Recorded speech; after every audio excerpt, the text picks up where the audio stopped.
सुमंत जी अयोध्या पहुंचे। सुमंत जी को देख करके सारे के सारे अवधवासी देख रहे हैं कि सुमंत जी तो अकेले आ गए। रात्रि का समय है। सुमंत जी ने मन में सोचा कि सीधा महाराज के पास जाओ। सुमंत जी सीधे महाराज दशरथ के पास पहुंचे। महाराज दशरथ ने जैसे ही सुमंत जी को आते हुए देखा, उठकर के खड़े हो गए। कहो सुमंत, राम कहाँ है? सुमंत, राम कहाँ है? सुमंत जी ने अपना सिर नीचे करते हुए कहा, महाराज क्षमा करें, मैं राम को लौटा करके नहीं ला सका।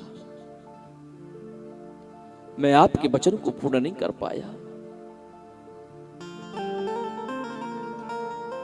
इतना जैसे ही महाराज दशरथ ने सुना कि मैं राम को लौटा करके नहीं ला पाया, जिस स्थिति में महाराज दशरथ खड़े हुए थे, धड़ाम से वैसे की वैसे धराशायी हो गए। राम को लौटा करके नहीं ला सके तुम। सुमंत, मेरे राम ने क्या कहा? सुमंत, तुम राम को लौटा करके नहीं ला सके। राम के बिन में एक पल नहीं रह सकता। इतना कह करके महाराज दशरथ मौन हो गए। सुमंत जी ने रोते रोते महाराज दशरथ को धैर्य बंधाया।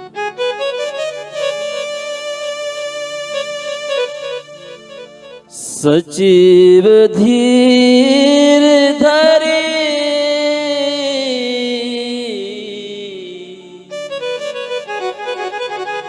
कहे मृदुबान,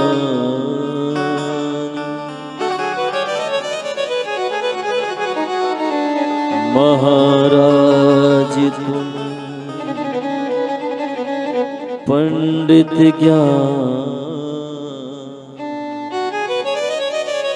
हे महाराज, आप धर्म की धुरी हो, आप पंडित हैं, आप परम ज्ञानी हैं। आप अपने आप को समझाओ। यदि धर्म की धुरी ही टूट जाएगी तो संपूर्ण अयोध्या का क्या होगा? ये सारी की सारी अयोध्या आपकी धुरी पर टूट टिकी। आपको धैर्य से काम लेना होगा। दशरथ जी कहते हैं, सुमंत, बिना राम के मैं कैसे धैर्य के साथ काम ले सकता हूं? तुम मुझे राम कथा सुनाओ। मैं तुम्हारे मुख से राम कथा सुनना चाहता हूं। राम ने क्या कहा?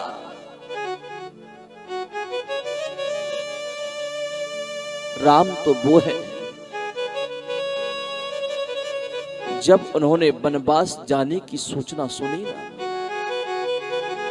वन की सूचना सुनते ही ना ही तो राम को हर्ष हुआ और ना ही राम को विषाद हुआ। उस राम ने क्या कहा? जो कुछ कहा हो बताओ ना, मैं सब सुनना चाहता हूं। सुमंत जी ने कहा, प्रभु, राम क्या कह सकते हैं आपके विषय में? जब राम को मैं यहां से रथ पर बिठा करके ले गया ना, यहां से आपके विषाद में राम खो गए। यहां से मैं राम को, लक्ष्मण को, जानकी जी को लेकर के तमसा नदी के तट पर पहुंचा। सारे के सारे अवधवासी वहां पर सो गए।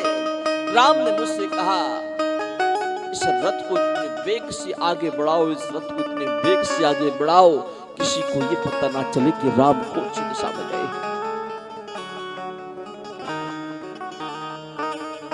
महाराज श्रृंगबेर पहुंचे हो राम को लेकर।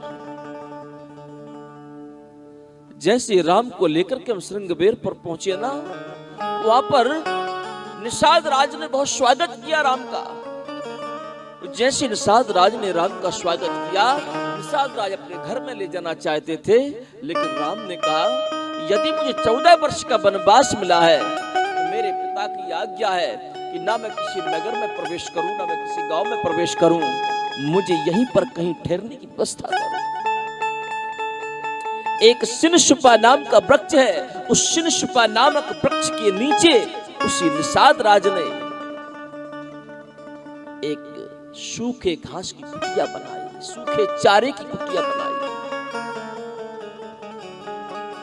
महाराज दशरथ ने कहा सुमंत, मेरा राम सूखे घास की कुटिया में रहा, महलों के सुख को छोड़कर के सूखे घास की कुटिया में। सुमंत ने कहा महाराज सूखे घास की कुटिया में ही नहीं, जो राम यहाँ पर सुंदर सुंदर बड़े बड़े डल्लप के गद्दों पर शयन करते थे, मैंने अपनी आंखों से राम को सूखे हुए घास की चटाई पर सोते हुए देखा है। जब जब मेरा मन नहीं मानता था कि राम को देख करके आऊं, रात भर राम की नींद नहीं लगी, कभी इस तरफ करवट ले लेना, कभी उस तरफ करवट ले लेना, रात भर में राम के दृश्य को देखता रहा। महाराज जैसे तैसे रात व्यतीत हुई, सुबह हुआ, राम ने मेरे अपने हाथों से बड़ वृक्ष का दूध मंगाया। निषाद राज और बड़ वृक्ष का दूध लेकर के आए।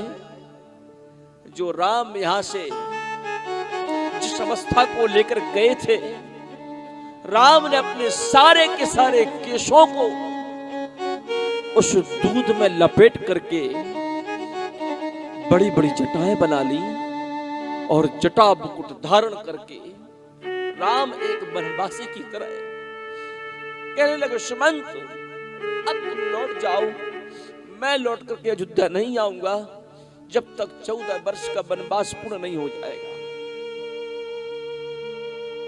जैसे महाराज दशरथ ने सुना कि राम ने वड वृक्ष के दूध अपने केशों में लगा करके उनको जटा बना लिए, महाराज दशरथ ने कहा सुमंत वो जटा बनाते रहे, तुम देखते रहे। सुमंत ने कहा मैं करता भी क्या, जब ये चक्रवर्ती सम्राट राम को अयोध्या से वन जाने को रोक ना सका, भला मैं जटा उस साधारण केसों को जटा बनाने से कैसे रोक सकता था।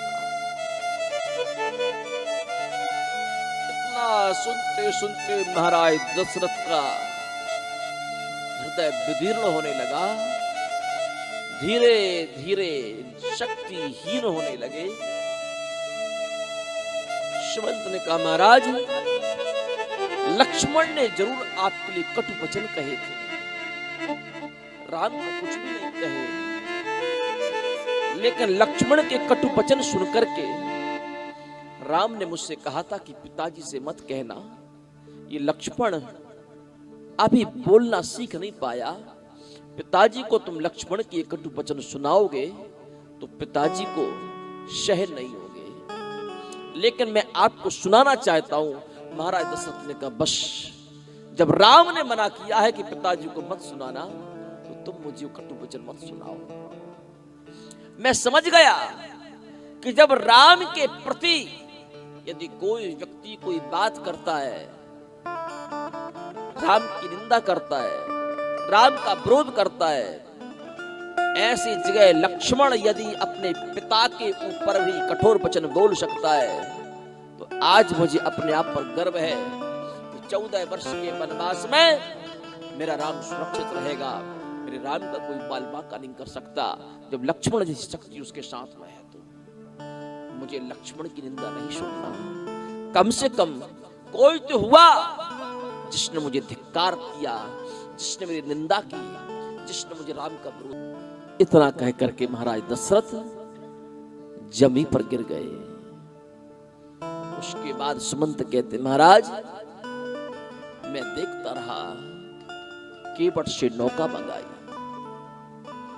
केवट ने राम के चरणों को पखारा। तेहि अबिसर रघु बर रुख पाई। तेरी अवसर रघुवर रुख पाई, केवट पार रही नाव चलाई।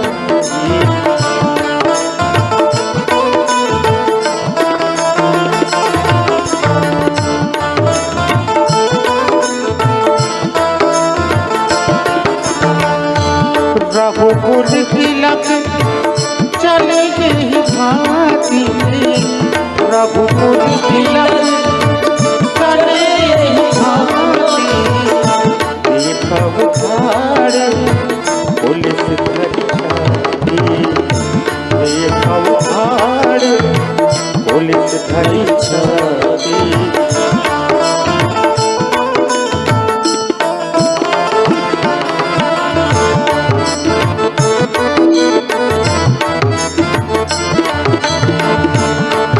मैं आपन कहूँ कलेसु, जियत फिर बोले राम संदेशु।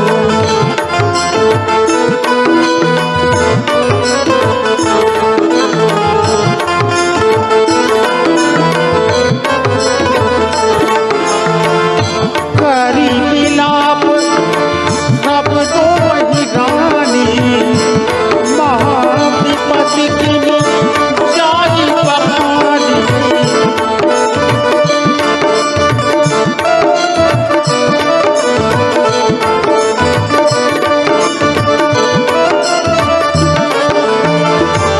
भयब कोलाहल अवध अति,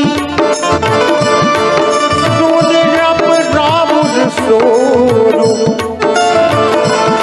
विपुल विहब वन परिगुनिसी, मानव पुलिस कठोर। केवट नौका लेकर के आया, राम के चरणों का प्रक्षालन किया। सबसे पहले सीता मैया को, सीता जी को केवट ने नौका में बिठाया। मैं टकटकी लगा करके देखता रहा। फिर राम को नौका में बिठाया, फिर लक्ष्मण जी नौका में बैठे। केवट नौका चलाने लगा। राम ने मुझे एक बार भी पलट करके नहीं देखा। मैंने सोचा राम देखेंगे, राम देखेंगे, राम देखेंगे, लेकिन मैं जानता हूं शायद राम यदि मुझे पलट करके देख लेते तो मुझ में कहीं ना कहीं राम को अवध की याद आ जाती थी। लेकिन लक्ष्मण भैया मुझे जरूर देख रहे थे। मेरी आंखों के आंसुओं को लक्ष्मण भैया ने देखा। और जब नौका बहुत दूर चली गई, महाराज फिर मेरी क्या गति हुई क्या नहीं हुई मुझे नहीं पता। इतना जैसे महाराज दशरथ ने सुना, महाराज दशरथ रोते रोते, रघुनंदन प्राण प्रीते, तुम बिन जियत बहुत दिन बीते। हा जानकी लखन हा रघुबर, हा पितु हित चित चातक जल।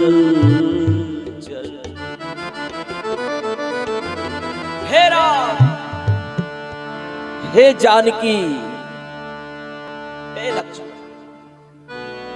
जोर जोर से महाराज दशरथ ये कह करके बिलखते बिलखते धराशाही हो गए।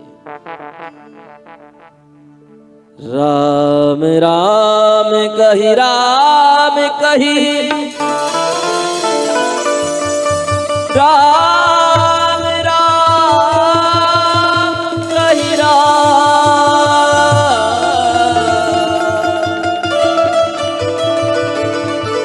तनु परिहरि रघुबर बिरह, राव गयो शुरधार। राम राम राम। महाराज दशरथ ने 6 बार राम राम का उच्चारण किया और महाराज दशरथ ने अपने प्राण त्याग दिए। पर यहां पर गोस्वामी जी कहना चाहते हैं कि राम राम कहने से पहले उन्होंने अपने कौशल्या सुमित्रा से कह दिया था, कौशल्या मुझे अब वो दिन याद आ गया, अब मैं बच नहीं सकता। जिस समय मैंने एक निहत्थे के ऊपर बाण चलाया था, एक पुत्र अपने कंधे पर माता पिता को बिठा करके पृथ्वी की तीर्थ यात्रा करा रहा था। उसके माता पिता अंधे थे, माता पिता को प्यास लगी थी, अपने माता पिता को जल पिलाने के लिए सरोवर में पानी लेने के लिए गया। मैंने सोचा कि शायद कोई शिकार है, मैंने शिकार समझ करके अपनी धनुष बाण पर चलाया और उस व्यक्ति की मृत्यु हो गई। वो व्यक्ति कोई और नहीं था बल्कि उस व्यक्ति का नाम श्रवण था। श्रवण की जैसे मृत्यु हुई, मैं जब जल लेकर के उनके माता पिता को पिलाने के लिए गया, वो समझ गए ये श्रवण के हाथ नहीं है। सच बताओ मेरा पुत्र श्रवण कहाँ है, मेरा पुत्र श्रवण कहाँ है। जब फिर मैंने उनको सही सही बताया, क्योंकि रघुकुल रीत सदा चले आई, प्राण जाए पर वचन न जाई। ये रघुवंश की परंपरा है, कोई कभी झूठ नहीं बोल सकता, वचन को मिथ्या नहीं कर सकता। जब मैंने उनको ये बताया, उन्होंने मुझे श्राप दिया था, अरे दशरथ जिस तरह से आज पुत्र वियोग में हम तड़प तड़प करके प्राणों को त्याग रहे हैं, जाओ हम तुम्हें श्राप देते हैं कि एक दिन वो आएगा तुम भी पुत्र वियोग में तड़प तड़प करके अपने प्राणों को त्यागोगे। कौशल्या सुमित्रा ये शब्द मेरे कानों को गुंजायमान कर रहे हैं। महाराज दशरथ समझ गए। 6 बार राम राम को उच्चारण किया, राव गयो सुरधाम। दशरथ जी अपने प्राणों को त्याग कर स्वर्ग की यात्रा करते हैं। बोले 6 बार महाराज दशरथ ने राम राम क्यों कहा? मानो मानस की कथा कहना चाहती है कि आज राम को वनवास के 6 दिन हो गए, इसलिए महाराज दशरथ ने 6 बार राम राम राम कह करके अपने प्राणों को त्यागा।